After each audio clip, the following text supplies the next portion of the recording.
Hello everyone, myself Samarth Singh again in front of you people in order to bring out the next video in our economic series, that is the initiative of Udan IAS. So in the last of the classes, we majorly had discussed regarding national income, aggregates of national income, what is GDP at market price, what is GDP at factor cost, what is net national product, what is net domestic product, and all those kind of stuffs. So my responsibility now majorly becomes that how I can guide you to the other variants of the national incomes that could be out there. Now see, if I'm saying the variant of national income, so variance of national income, that is, it is not national income but somewhat related to it in a certain kind of manner.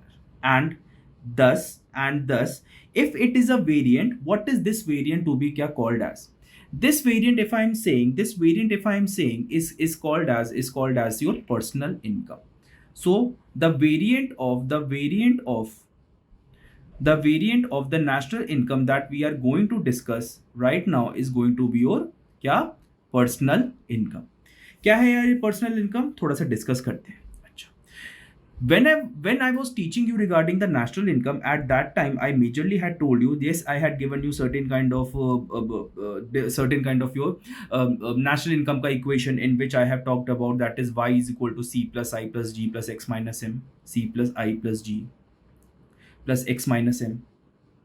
ठीक है, these are the things I have क्या calculated. अच्छा, I have given you one other of the way in order to calculate this kind of thing that is how you can take the factors of production, and based on that factors of production you can calculate the national income. जैसे for example I was saying that is net national product at factor cost. Net national product at factor cost is your national income. I have already told you. Net national product at factor cost is your national income. अच्छा, अब मैं इसको कैसे निकाल सकता था? I could have क्या calculated it through क्या जीडीपी एट मार्केट प्राइस में निकालता था. ठीक है, जीडीपी एट मार्केट प्राइस आप किसी से भी निकाल सकते थे. उसके मैंने आपको क्या बताया था, 3 वे बताए थे. ठीक, 3 वे बताए थे, उसमें से one of the way was your national income का way as well, that is income method as well, in which I had told you that you calculate the income from all the factors of production, that is land, labor, capital, and entrepreneur. ठीक, इससे अगर मैं बोलूं land से आपको क्या मिलता था, rent.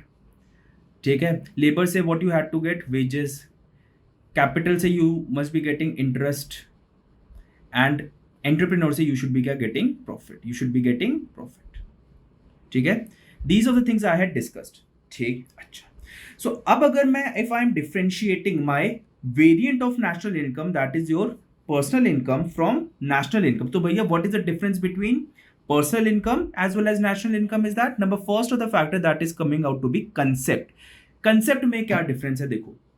if I'm talking about your personal income is majorly regarding your receipt side. अभी सुनो, उसके बारे में बताता हूं. ठीक है, generation and national income is majorly क्या रिगार्डिंग योर जनरेशन साइड. अच्छा, how these receipt side and generation sides are different, please try to understand. See, इसमें if I am talking about in national income, I was saying कि how much money is being generated at a national level पे मेरा कितना money generate हो रहा है. ठीक, personal income में मैं क्या बोल रहा हूं, I am saying that is how much income is coming into my pocket, that is कितना मेरी पॉकेट में आ रहा है. ठीक है, एक मैंने क्या बोला, एक में मैंने बोल रहा हूं पूरे नेशन में कितना जनरेट हो रहा है. ठीक, और रिसीट साइड में क्या बोलूंगा कि मुझे मिल कितना रहा है. ठीक, so if I am saying जरूरी नहीं, it is not like that what ever the money that is being generated in a what ever income that is being generated in your nation might be coming to you. So there's a difference between a generation and there is a difference between what you are getting. What you are getting is your personal income. What is being generated in the nation, that is your national income. ठीक है, though they both look out to be very much similar but they are different concept. ठीक है, तो पहले तो concept में ही there is a difference, that is one is talking about the receipt of the income, other is talking about the generation of the income. That is first and the foremost thing that you have to understand. अच्छा, अब दूसरी बात आती है, इसमें आपको याद क्या करना है ये भी बता देता हूं कि भैया what it includes and what it excludes. Personal income में what are the things, that is that it is including, what it is excluding. ठीक, similarly regarding national income में what are the things that are getting included and what are the things that are getting excluded. See, if I am saying देखो, include क्या क्या है, factor income दोनों में आ रही है, ठीक, that you know, ठीक है. दैट इज फैक्टर इनकम क्या है, that is the income being generated from the factors of production, that is land से rent, from labour wages, capital से इंटरेस्ट एंड एंटरप्रेन्योर से profit. These are your factor income that are being generated, that is income from the factors of production. Okay, now how the difference is majorly coming between the two is that number first, that is it is incorporating, personal income is incorporating transfer payments and interest on national debt whereas if I'm talking about इसको criss cross करके देखो, that is national income is excluding. यहां पे ये चीज क्या हो रही है, इंक्लूड हो रही है, एंड यहां पे सेम चीज क्या हो रही है, एक्सक्लूड हो रही है. That is national income is excluding transfer receipt and interest on national debt. अच्छा, if you are trying to analyze in a different manner, देखो इसमें क्या, personal income में what is being excluded, in undistributed profits of the companies and corporate taxes. ठीक, whereas if the same thing I am saying, what is getting included here, ठीक, what is getting included where, in the national income, that is undistributed profits of the companies and corporate taxes, the same thing is getting excluded here in where, in personal income. तो दो factor हैं आपके. Number first, transfer receipts and interest payments. Transfer receipt अभी मैं बताता हूं, these are very much interlinked to one other. I will be telling you how. ठीक, कैसे इंटरलिंक्ड है, ट्राई टू अंडरस्टैंड. ठीक, अभी बताता हूं मैं. That is these two are interlinked. So I will be saying transfer receipt, interest on the national debt. It is one diversifying factor, and number second is undistributed profits of the companies and corporate taxes. ये दोनों चीजें एक में exclude होती है, एक में include होती हैं. ठीक है, and that is what is making the difference between your personal income and national income. तो डिसाइड करते हैं भैया है क्या. देखो, सबसे पहले देखना, if I am talking about, that is government is out there, that is government of India for example, it is out there, it is releasing क्या, लॉट्स ऑफ बॉन्ड्स रिलीज करते हैं बहुत सारे. ठीक, ये बॉन्ड्स क्या करते हैं, दीज बॉन्ड्स आर क्या, paying certain kind of interest rates. These bonds are क्या, paying out certain kind of interest rates. अच्छा, बॉन्ड्स क्या है कि भैया सरकार को या पैसे की जरूरत थी, and as a result of that, for example this is person A and this is government of India, and what it did, it was in requirement of money, so as a result of that it lended the money from the person. ठीक, तो इसने क्या दे दिया, इसको पैसा दे दिया किसी सरकार को, और गवर्नमेंट ने क्या दे दिया, इसे बॉन्ड दे दिया कि भैया हाँ मुझे क्या, तुम्हें इतना पैसा देना है, I have to give you that much of money. ठीक, so obviously this is a kind of क्या, this is a kind of what, this is a kind of क्या, loan that a government has taken. In layman term I can say that ये क्या, एक तरह का loan है. तो क्या मैं इसे डेट बोल सकता हूं, ये क्या है, कर्जा है सरकार के ऊपर. This is the debt that is out there that a government of the day has to pay. Able to understand. ठीक, अब देखो, if I am saying this debt that is out there ना, इस पे obviously the interest that government is paying, obviously अगर कोई बंदा 100 रुपए देगा, if a person is giving out 100 rupees, obviously it will be क्या, expecting certain kind of interest as well, कि मान लो मुझे 10% का मिले, 20% का मिले, and whatever is the case. ठीक, so can I say that this will be coming out with the interest part कुछ होगा इसमें. ठीक है, now same thing goes over here, that is interest on the national debt. अच्छा, अब एक चीज बताओ, ये जो इंटरेस्ट होगा ये किसको मिलेगा, दिस इंटरेस्ट विल बी क्या, विल बी क्या, given out to whom, this interest will be given out to this mister A, ये जो मैंने बनाया था, दैट इज इंडिविजुअल को जाएगा. Able to understand. तो क्या मैं इसे बोल सकता हूं that it will be going in my personal income, it will be going in my personal income. Yes, it will be going in my personal income, but national income se it will be getting excluded because government is paying out. So national income se it will be getting excluded, and it will be going to whom, to the personal pocket that is out there. So that is why interest payments on the national debt is excluded from what, from your national income. It is excluded from your national income but included in your personal income. आई बात समझ में बिल्कुल आ गई हो मुझे लग रहा है. ठीक, अब इसी को मैं क्या बोलता हूं, आई एम क्या calling these kind of transaction as a transfer receipt. Transfer receipt, ये सारे ट्रांजैक्शन क्या होते हैं, these are your transfer receipts, that is those of the amount that is being given to whom, to the these kind of individuals. ठीक, तो इसको मैं बोलूंगा जो ट्रांसफर रिसीट, अब एक्सक्लूड कहां से होगा, जो सरकार पैसा दे रही है, the amount that government is paying is being given to whom, to the individuals who are out there, to the individuals who are out there, and that is why transfer receipts are excluded from the national income, but it is included in what, in your personal income. So that is why you will be getting transfer receipt as your being included in what, in your personal income.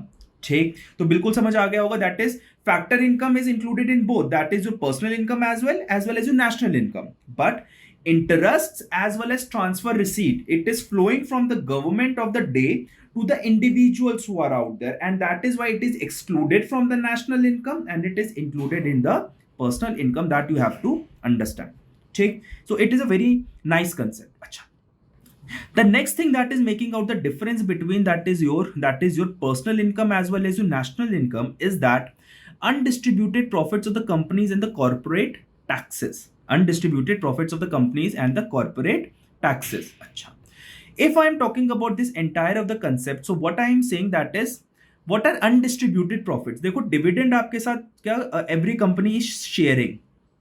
Every company is sharing your dividend, ठीक?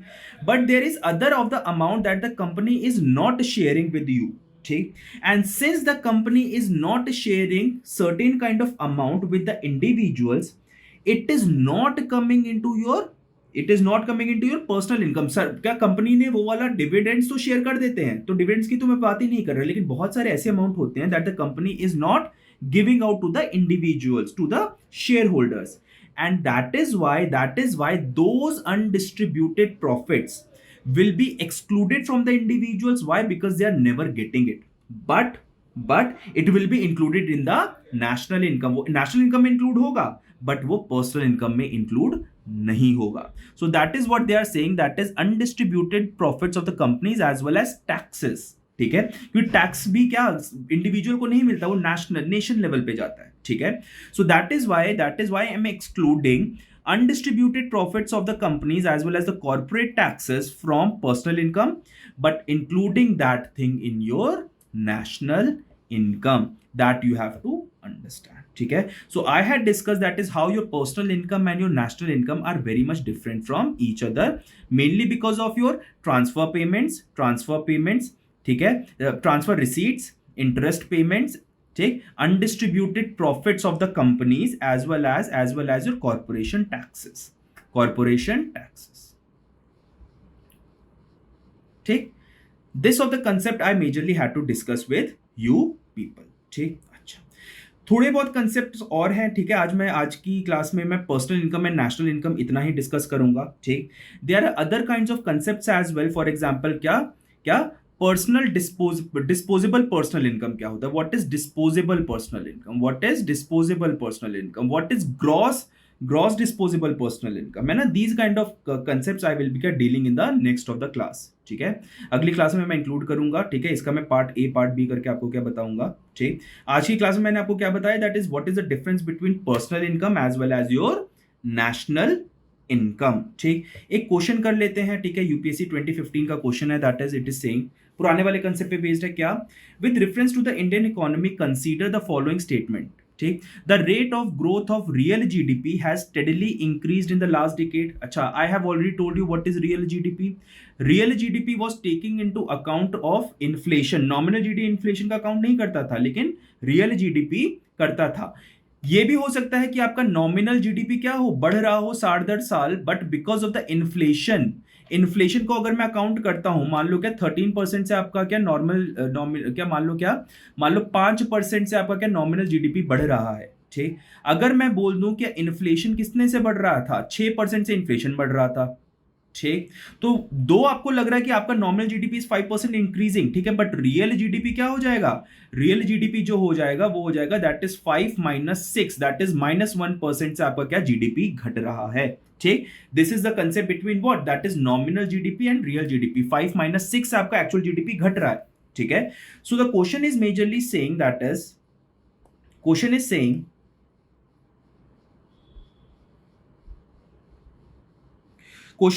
the rate of growth of the real GDP has increased in the last decade. ये 2015 का question है, तो last decade इनके लिए क्या हो गया 2005 से 2015. अच्छा ठीक, तो इसमें मैंने बताया था कि क्या सब प्राइम क्राइसिस आया था. सब प्राइम क्राइसिस कितने आया था 2007 में आया था. In 2007 US sub prime crisis came and as a result of that is your GDP actually क्या decline. Your real GDP decline हुआ था. ठीक है, so it has not increased it steadily. It has इसका क्या ग्रोथ स्लो हुआ था. It has not regularly increase. ठीक है, सो ये वाला स्टेटमेंट हो गया इनकरेक्ट. ठीक, the GDP at market price has steadily increased at the in the last decade. हाँ, तो अगर ये जीडीपी एट मार्केट प्राइस बोल रहा है तो मतलब in the sense it is meaning what, it is meaning that is your nominal GDP. ठीक है, नॉमिनल जीडीपी के क्या ये बातें कर रहे हैं. ठीक है, इन्फ्लेशन को अकाउंट नहीं कर रहे. ठीक, नॉमिनल जीडीपी आपका हर साल बढ़ा है. ठीक है, so this point is 2 is correct. ठीक है, so which of the following is correct. 2 only, 1 only. ठीक है, नाइदर 1 और 2 और नाइदर क्या बोथ 1 एंड 2. ठीक है, so it will be what, that is your B, that is 2 only is correct. ठीक है, ठीक, so that is the answer. ठीक, सो आज की क्लास के लिए इतना ही करते हैं. Rest will be doing in the next of the class. और जैसे मैं हमेशा क्लास एंड करता हूं उससे पहले कि अपना टेलीग्राम ग्रुप का आपको लिंक दे दूं. That is if you want to क्या follow me on Telegram, obviously you can do that at sammy2908. This is my Telegram group and obviously you can connect to me on this group. ठीक है, सो आज की class के लिए इतना ही करेंगे. Rest will be doing in the next of the classes. और जैसे मैं हमेशा क्लास एंड करता हूं, कैसे एंड करता हूं ध्यान से देखिएगा. कैसे, हंसते रहिए, मुस्कुराते रहिए, मेरी क्लास देखते रहिए. Why? Because UPSC is not a game of IQ, it is a game of EQ. चलो बाय बाय बच्चा, see you in the next class. Bye.